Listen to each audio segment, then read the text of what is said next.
What's going on, everybody? Ladies and gentlemen, nieces and nephews, happy Monday. Welcome back to another episode of Too Good to Be Drew. And it's come to my attention that somebody let me know, like, hey, Drew, I think you need to change the name of your show. I'm worried. I'm thinking somebody else has the same name of the same show, and people are going to get it confused and they're going to get the traffic instead of me. But I asked them, I say, what's the problem? What's going on? They say, man, there's been a couple times you said too good to be true instead of too good to be Drew. And I'm like, all right, I understand that. And I might have slipped up a couple of times. But one thing I learned from acting school is that with my speech, I really struggle with DRs and STRs. So Drew, dream, drought, any DR combination or any STR is I struggle with, or just in pronunciation with it. And so although I might have said too good to be true, I think everybody that tunes in knows it's too good to be Drew. So I'll do a better job of pronunciating. But that's just one small thing I learned from acting school, and I try to carry it with me. But instead of being afraid of that, I lean into that. And that's one thing we should always do: lean into the things that we struggle with so we can get better and we can improve. So now, as we get to Monday, you guys know I'm really, really, really, really, really big on making sure that bringing the juice is non negotiable. So Monday is the way to start the week. It's the day to start the week. And if you come in hobbling on a Sunday or off a weekend into your Monday, you're kind of like, man, this week is going to be tough for me. You've already caught the L. So, however you get to that juice, whatever you need to do to get ready and get in the right mindset, you need to do that on Sunday night or Monday morning before you get out of the door, or when you're interacting with your family before you leave. It is non negotiable to not bring the juice with you, especially on a Monday. I say that every day, but especially on a Monday. It sets your tone for the week, it gets you going, it starts the pace. And if you want a pace that you can keep up with, you better for sure, set it. And so as we get into it today, I always like to start you guys off on Monday with a quote, something that you can live through with the week, something that you can add to your arsenal, something that can be a part of your life forever. So I hope that it sits and resonates with you. And today's quote is by Don Miguel Ruiz. Always do your best. Your best is going to change from moment to moment. It will be different when you are healthy opposed to sick. Under any circumstances, simply do your best, and you will avoid self judgment, self abuse, and regret. Once again, that is Don Miguel Ruiz, and I'm pretty sure he's an author. I think I've read one or two of his books, so I want to give credit where credit is due. But I think that's very important to know, is to always do our best. And one of the things I know about being a football player, and with our body, and our body being pretty much the thing that we have to compete with and we have to go out there every day and we have to take care of, there's sometimes we're not 100%. So especially you talk about college or the NFL, sometimes your 90% is your 100%. Sometimes your 75% is your 100%. I remember there was one year where I sprained my ankle, had a high ankle sprain, and this year all the receivers were getting hurt. And so it was finally my chance to play and my chance to really do something. So I remember it was my time to play and my time to finally get some significant playing time and my time to kind of make an impact. So I practiced through the ankle sprain and it wasn't pretty, and coaches could tell I wasn't 100%. And I played at, 65%, 70%. And pretty soon through the season, I was probably back at about 85%. But after being at about 65%, that 85% started to feel like 100% to me. I could make some cuts that I couldn't make a couple weeks ago. I could stop better than I could a few weeks ago. And so sometimes, even though we know we're not 100%, it will be less of us to give less than the percent we can give to make up whatever that percentage is at the time. So if you got 85%, give 85%. If you got 94%, give that 94%. If you're not feeling great, make sure you come to grips with that with yourself. You admit it, but then you say, hey, whatever my sick is for today, whatever my 100% of whatever sick is I am today, that's what I'm going to give. And that's the best we can do for ourselves, for the people around us, for the people that we work with, for our teammates. We have to give the amount that we have. Anything less than that is a travesty. And so, to catch up our listeners and our viewers, I've had a very busy last 2 weeks of my life and busy is good. That means we got some things to look forward to and that we got some work to do. But I traveled back to Denver, Colorado to be the keynote speaker for Big Brothers Big Sisters of Colorado. I did pretty well in the room of people that there were. And for those that don't know, it's pretty much a mentorship program. It's a match program. And in that room, there were about 35 or 36 matches. And the average length of a match in that room was 6 years, which is phenomenal. There were matches as low as a year or two, and there were matches that had been together 10 plus years. And so it was great to see, knowing how much mentor has played a role in my life and my success and the people that have poured into me. And it was great to learn more about this program, to really see up close and personal these relationships.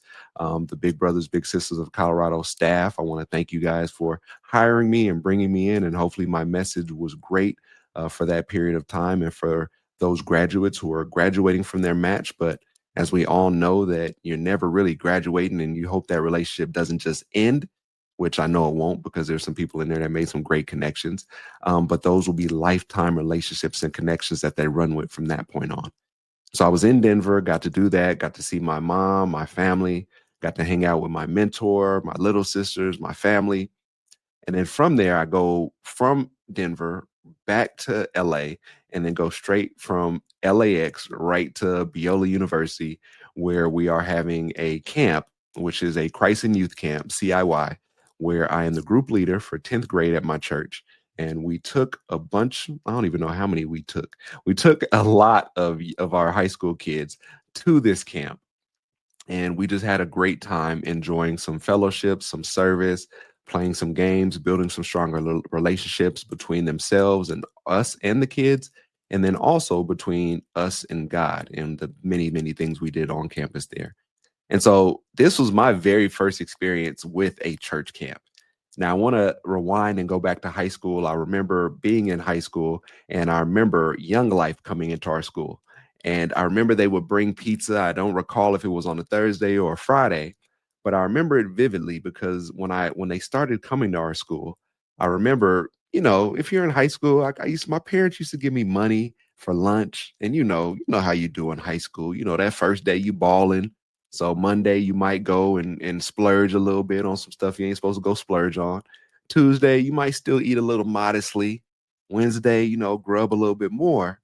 But by Thursday and Friday, your bread's a little bit low. And so you gotta make do with what you got. And I remember Young Life used to bring in pizza. And so they would serve the students pizza, and they would sit down and do fellowship and talk about Christ and God and pretty much connect with us for our lunch period, which was probably about 50, 55 minutes. And I remember A-Dub, shout out to A-Dub, shout out to everybody in Young Life that was coming through and blessing us and really pouring into us at that point. But I know, and anybody that knows boys, we falling through there to Young Life, and we're essentially going to get free pizza. It's a free meal for us. We're low on money. We're like, all right, well, this ain't the best circumstances, but hey, won't he do it? And we would go there and we would chill out for a little bit. We would get our pizza. And sometimes people would duck out the side door after they got their pizza, and they'd be like, all right, this is enough for me. I'm not really trying to chill around here and learn about God and Jesus and pray. And I did that a few times, but I had the guilty conscience of where I'm like, man, I just can't show up, eat pizza, and bounce. But it was kind of an understanding between us and the leaders of Young Life that came in, that they knew there would be some people that stopped through there, ate, and just dipped. But there was also a lot of people that came, ate, stayed, and did fellowship and kind of connected. So with me saying all this, that was my first real experience with other people pouring into me, faith-wise and religiously inside the school. And I'm glad at Montbello High School in Denver, Colorado, that they had that. I'm still close to A-Dub. He texted me the other day, actually. He was at a Athletics and Beyond facility, and there's a picture up of me in there. And, like any good mentor or person older than you that you have a good relationship with, he was like, who's this ugly dude on this wall? And so we shot a couple messages back and forth. So love you, A-Dub. Hope you get a chance to listen to this. Thank you for the impact that you brought on my life. And A-Dub was actually somebody I actually called and texted when I got more involved with the church as well as a group leader at the church I'm at. And I just thanked him for just that time. And A-Dub was also a basketball coach for the Colorado Hawks at the time. So he had a relationship with a lot of the guys that I grew up with. And since I didn't hoop in high school, I just did football and baseball. he still be around. He still come to the games, and we still have a great relationship to this day. So just want to let you know that I love you, A Dub. But CIY was my first time being able to go to a church camp. And like I said, I played football and baseball in high school. And if you ask me, I wasn't missing no time to put in for football, mostly football, not even baseball, because I just was focused and concentrated on making it in football and getting that scholarship. But I wasn't missing any time with football to go to a church camp. And I know they did YX camp and they tried to recruit me a couple times, but hey man, during the summer we're gearing up for the season, and anything outside of talking about football, you can miss me with all that. And so this is my very first chance to just go to a church camp and really feel what that opportunity was like. And I absolutely loved it. We have some great kids that go to our church, great kids, great young people. I try to call them young people because if they you call them kids, then you got to squabble up, and we don't want to do all that. So we got some great young people that go to our church, very invested. And we have a good, and we do a great job cultivating our YX community. Shout out to Juan, shout out to Emily, shout out to the group leaders, shout out to Ben, shout out Cody, and all the other ones, and shout out the coaches who help us connect with this younger generation and connect with these young adults. And so I just want to shout out all those people just for making this moment possible, for the people that nudged me and pulled my collar. Juan's over here asking me every other day, hey, you gonna be able to make it to camp? Can you come to camp? Are you come to camp? Hey man, don't miss camp. It's gonna be great. It's gonna be a great time to connect with more young people, with your group. Your relationship's gonna grow tighter. So man, finally got them off my back, finally said I would come. And I'm glad it worked out because, like I said, I had a speaking engagement in Denver that Sunday.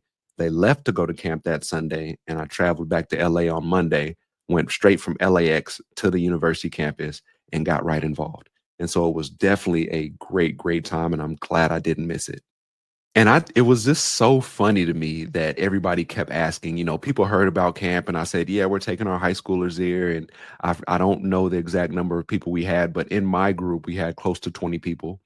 And people were asking me like, man, are you going to be okay? That's a lot of time. It's a commitment. Those kids are going to run you into the ground. And I kind of just laughed.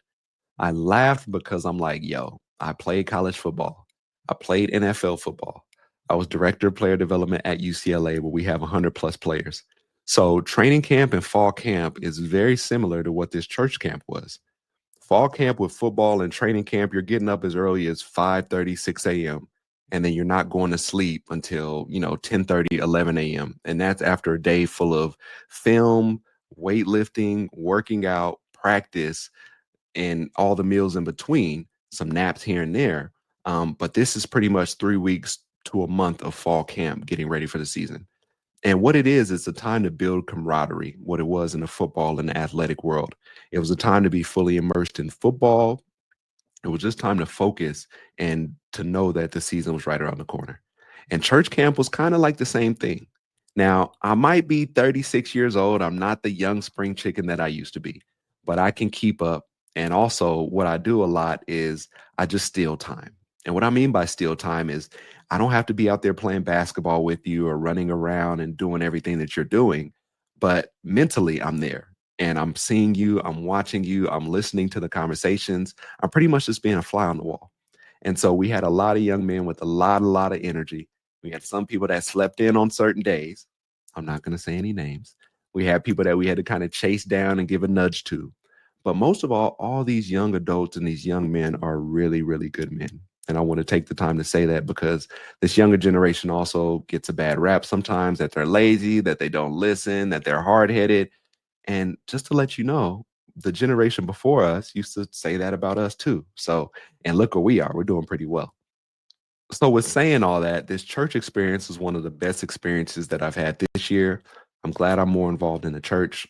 I'm glad I'm more involved with this younger generation because it's what I do with my business and my work, being a certified life and performance coach for athletes and high performing individuals. And even though we were there for them and to help them with their faith and their religious walk, they also did a lot for us. They also give great feedback to us and what we can do better, or asking us questions that we might have not thought about, asking us about our faith, our walk with Jesus, when we got baptized, when we knew, just all these questions that you hear from the younger generation because they look at life a little bit differently. And so for me, it was just a great experience to be there Even though I showed up a day late, I wish I could have got that day back, but I made the most with my time that was there. And with this episode, I just want to go through and talk about what that experience was. So, this episode, I just want to talk about what that experience was like, give a call to action for the listeners and the viewers that hear and see this on what you can do to get more involved with a younger age group so you can make a difference as well.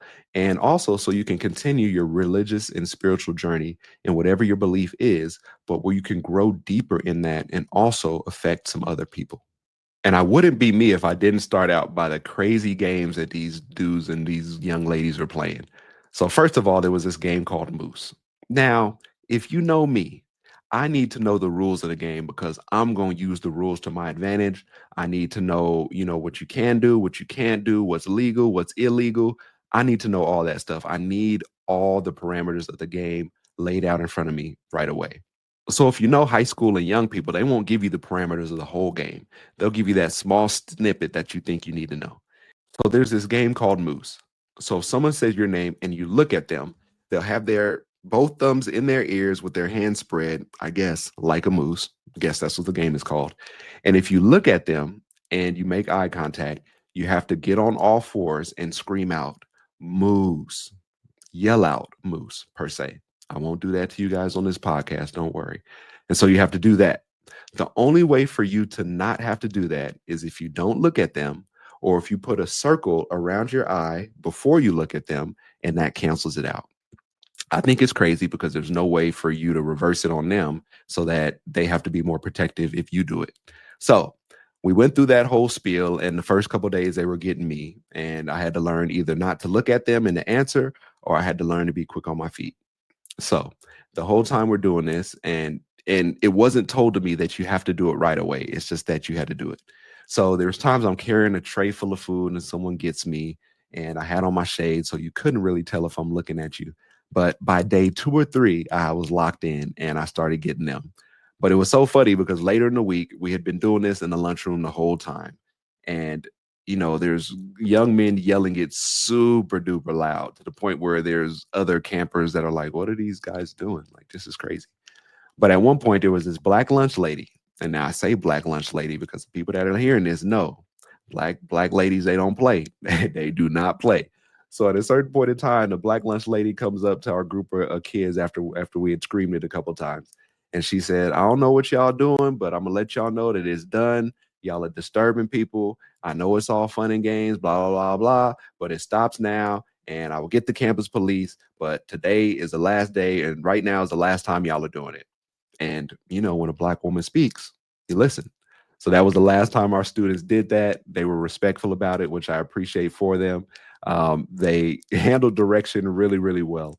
So don't mess with no black mama. Don't mess with no black auntie. You will reap the percussions on what you do if you step out of line once they told you what you can and you cannot do.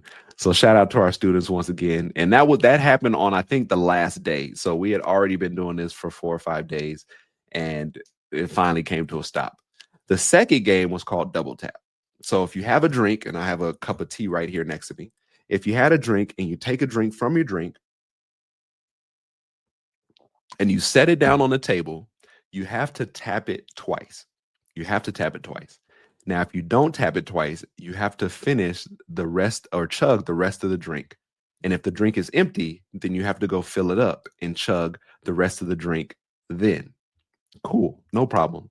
But the premise of that is to just you're watching people, you're forever vigilant, and you're trying to make sure you get people.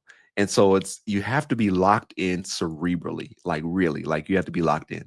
And so as they got me a couple of times in the beginning, and I have this 32-ounce hydro flask, and they have small cups from the lunchroom. So for them, it wasn't too bad. But for the camp counselors, a lot of the guys I was with, Ben and Cody, we had big hydro flask. And I think Cody had maybe like a 60 ounce or something. He had a really, really big one, maybe a gallon. And so if they got us, it wasn't, it wasn't that we were chugging a 6 or 12 ounce drink. We're drinking a lot and you have to chug it. So as we go along in the week, I'm over here like, all right, man, I'm about to lock in because they've been getting me too much and I'm kind of lackadaisical with what I've been doing. So I'm locked in now. So I started asking about rules of the game. And I said, all right, well, hey, when you put this down and double tap, what happens if you keep your hand on it? Oh, if you keep your hand on it, then it doesn't count. Okay, cool. Bet. I'm gonna start keeping my hand on my drink when I put it down. So therefore I don't have to double tap. And anytime I come up to drink, I'm cool. And so from that point on, I was locked in and I was getting them on Moose and I was getting them on double tap. And it was very funny when you can, because I can concentrate a lot better than a 14 to 18-year-old can. And a reason for that is for football, we used to have this thing we call clap session. So the night before the game or the morning of the game, we would sit down, we would have chairs, and the offense would line up against pretty much a defense, but we would sit in chairs. The offensive linemen would sit in chairs, and the wide receivers, we'd have to stand up. So when we do all the formations and the plays and everything, when the quarterback said hike, we would have to clap. We would clap, and then we would do our hand signal on what route we had to run or who we were blocking, and then that would be it. We look to the sideline, get another call, line up again, do the same thing. There were times we had bluff plays, and one of the colors for bluff is purple. And so that means we line up in the formation, the quarterback goes through his cadence, but he does not snap the ball, or the center doesn't snap the ball.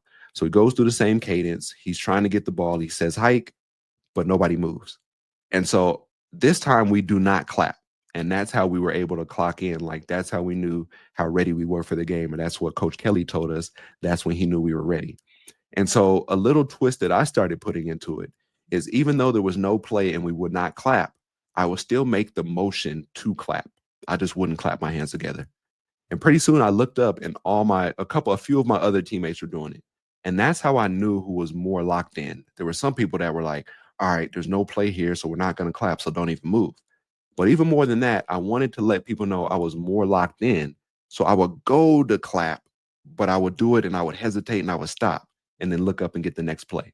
And it was funny because there would still be some people that messed up and clapped during this time.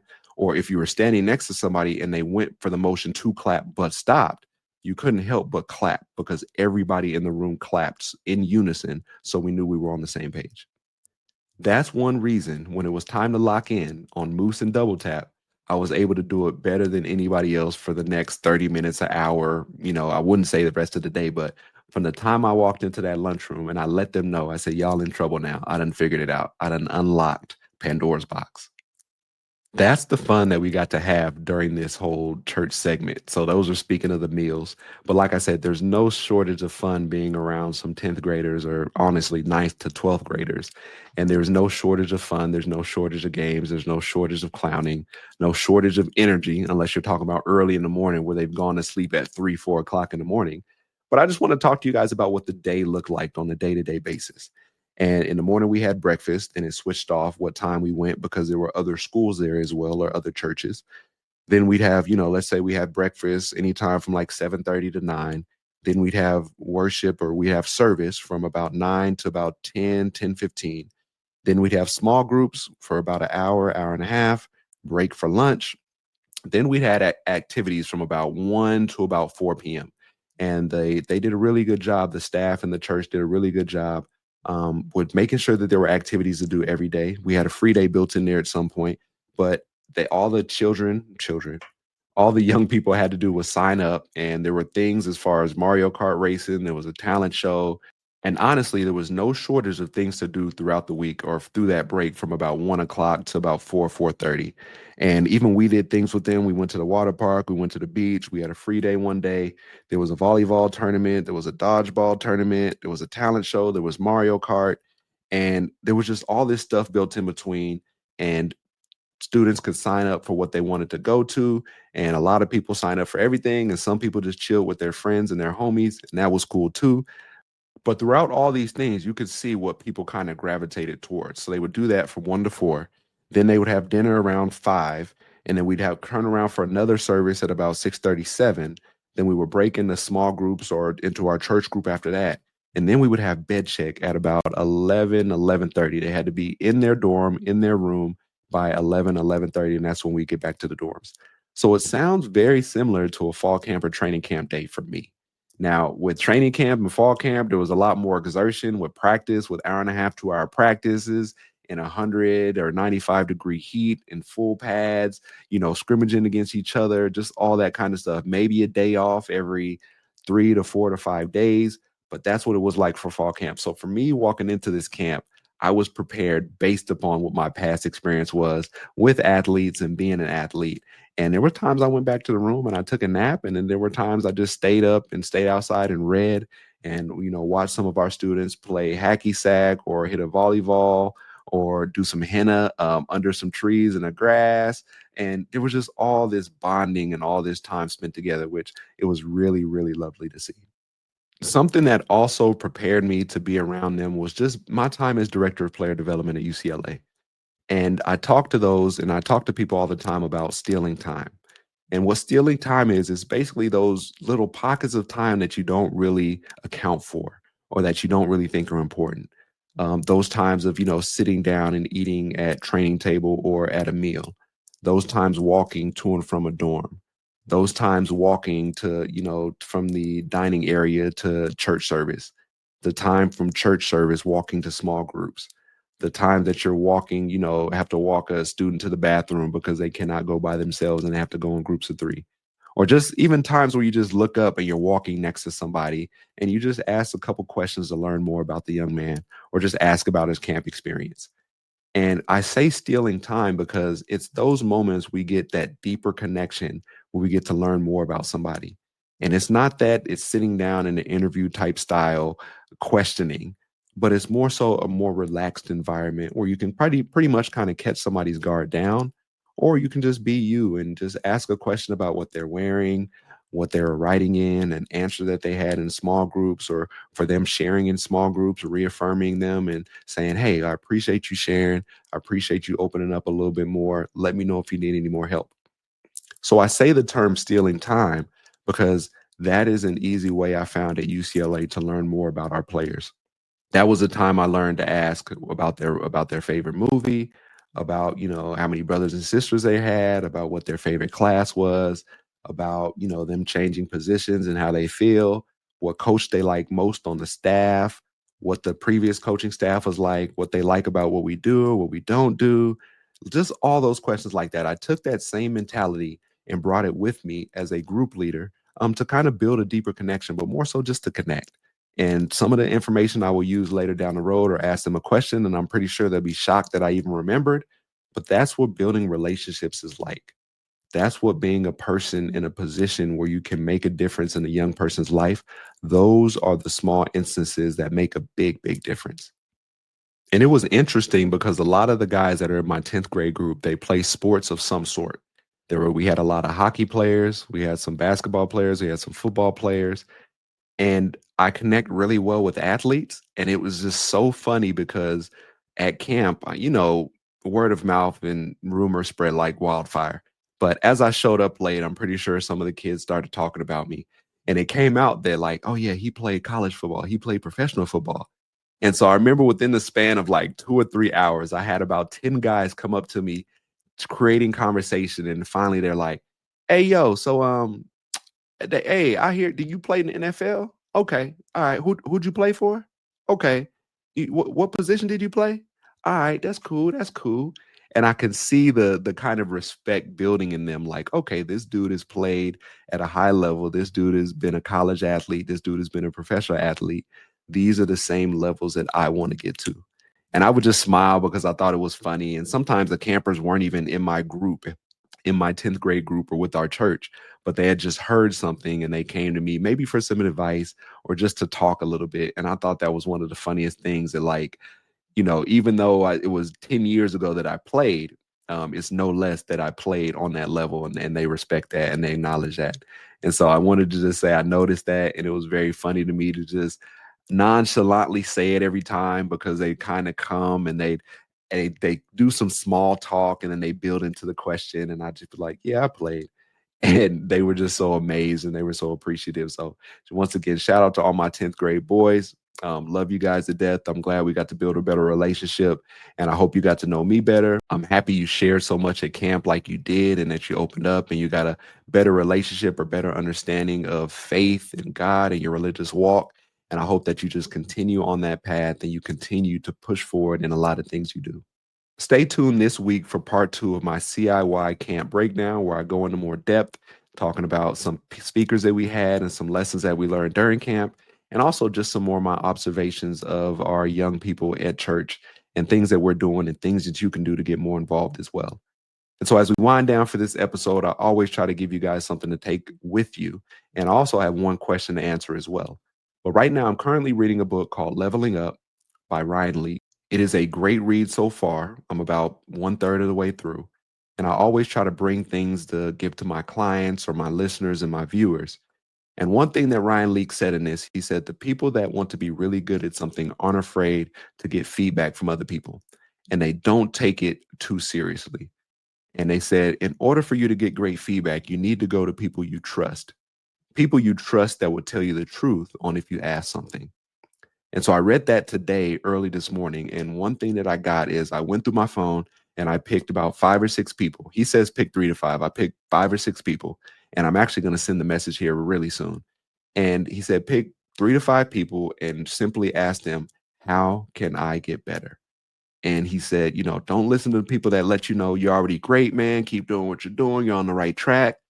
Look for people that can give you some feedback that you can apply and put into your life to become and get and become that better person. Whatever that may look like, whatever they see your deficiencies or your weaknesses might be, or just simply things you can work on to be a better you, don't be afraid to ask that question. So my call to action today is for you to pick 3 to 5 people in your phone and to send the simple message, maybe give them a little context. I was listening to Uncle Drew on his podcast. He said he was reading this book by Ryan Leake. He said pretty much people that want to get better know how to ask the right questions and get great feedback. So I wanted to ask you, how do I get better? Whether that's as a dad, a father, a friend, a person, whatever it might be, make sure to ask them the question and also let them know, like, hey, I'm open to feedback, to criticism. I'm going to take it for what it's worth and I'm going to try to apply it. But I need you to be truthful and honest to me. So shout out to Ryan Leake for that little bit of information. And I want to get into this one question that I had a camper ask me at camp. We had just finished up our service. And like I said before, once people found out I was a former athlete, they had a lot of questions for me. They confided in me a little bit. And I had this one great question where this guy came up and he talked to me. He was a football player and he talked about, his dad was a professional football player and he wanted to find out how he can be the best him. But he also asked me a very good question that I had to really look inside myself for as well. And he said, how do you deal with perfectionism? I was like, geez, these kids are really, really, really smart. They're asking me next level questions. Some of my college and NFL clientele don't even ask me these questions. But he said, how do I deal with perfectionism? And I think it's so tough because as athletes or as people, we are told to work towards being perfect or doing the best we can do at every single thing, which leads to perfectionism. And anybody that plays sports knows that perfectionism is something that cannot be reached. Tom Brady, even though he's won 6 or 7 Super Bowls, Tom Brady is not perfect. Tom Brady will be the first to tell you that he's probably never played a perfect game. There's probably always something that he wish he did better in a game or in a Super Bowl, or something that he looks back on, a pass that he missed, a play that cost him a game or something like that. He'll be the first to tell you that he's never played a perfect game and that he isn't perfect. Even though people say he's the GOAT, he'd be the one to tell you, I'm not perfect by any means. And so with this student asking me, how do I deal with perfectionism? We began to talk about sports and he began to talk about, I want to be a really good player and I want to be just like my dad and I want to make sure he's proud. And I did a good job of stopping him right there. And I said, yo, your dad's career was your dad's career. And great for him. He made it, he did his thing, but you are not your dad. You will never, I repeat, you will never be on the same level as your dad. And I didn't say that to deter him. I wanted to make sure I stopped him right there. And I just said, stop the comparison thing. But I said, you will never be as great as your dad, or you will never be a great. And I asked him what his dad's name was, and I repeated it. And I said, but you know what? I said, you can be a great you. And I looked at his face and he started smiling. It started to seep in a little bit. You should be comparing yourself to you. You know how great you can be. You know how to push yourself every day to be great. You compare yourself to you, the results will be very good. But if you're running alongside your dad and you're trying to complete his legacy and live up to what he did, it's not going to match up. So when the question came of how I deal with perfectionism, I talked about sports and I said, And he talked about a ball that he dropped when he was wide open. And I acknowledged it and I said, man, those are the worst ones. Those are the hardest ones to get over. I said, but every wide open pass that you've probably dropped, I'm pretty sure you've caught 5 or 10 impossible catches that people will come up to you and say, man, I don't know how you got that, but great job. And he started shaking his head. He was like, yeah, I have made some hard catches. So I said, man, you got to take the good with the bad. I said, but depending on the work you put in and the type of preparation you put in, you're going to get those same results. As athletes, we play sports where being imperfect is the chance for the coach to continue to coach us more to be better. And you will never get that level of perfectionism or that level of perfect where a coach can't feel like they don't have anything more to tell you, anything more to give you. So we play sports and we're athletes because of this need to continue to work on something, that there's always another opponent we're preparing for. So when it comes to perfectionism and how I deal with it, I work my butt off, handling what I can handle, controlling what I can control. And when I mess up or when I make mistakes, I'm a little bit hard on myself, but I also have grace with myself. I also tell myself, like, all right, Drew, you'll get the next one. Man, that was a horrible route. All right, we got to do better. We got to get back on the practice field. We got to work on getting in and out of our breaks so we can catch the ball and get upfield and score a touchdown. But I'm realistic with the fact that we play a game that asks for us to be perfect, but we do the best we can to live up to those measurements. Sometimes we fall short, sometimes we exceed them. But the thing is that we get out there and we try and we're challenged to do that. So, how do I deal with perfectionism? I take it head on. I have grace with myself. And I also give myself leeway to make mistakes and to always feel like I can get better. Staying in that great mental state of pushing myself and getting better and being able to look at myself as a whole, and that one experience, one play, one practice, one game doesn't define who I am, that helps me on the path of avoiding this idea of being perfect. And I hope those words resonate with you. I hope you can take those and apply those to your life if you're a perfectionist and you've been working hard to pour into yourself and to be perfect in every aspect of your life. But just know we're human. And there's only one person that's walked this earth that's been perfect. And we're all trying to mold and shape our lives after him. So we all got a lot of work to do. We all can continue to do some work, but get rid of that word perfectionism. And like Ryan Leake say, how can I get better? Thank you for tuning in to another episode of Too Good to Be Drew. I'll catch you guys next time. Stay healthy.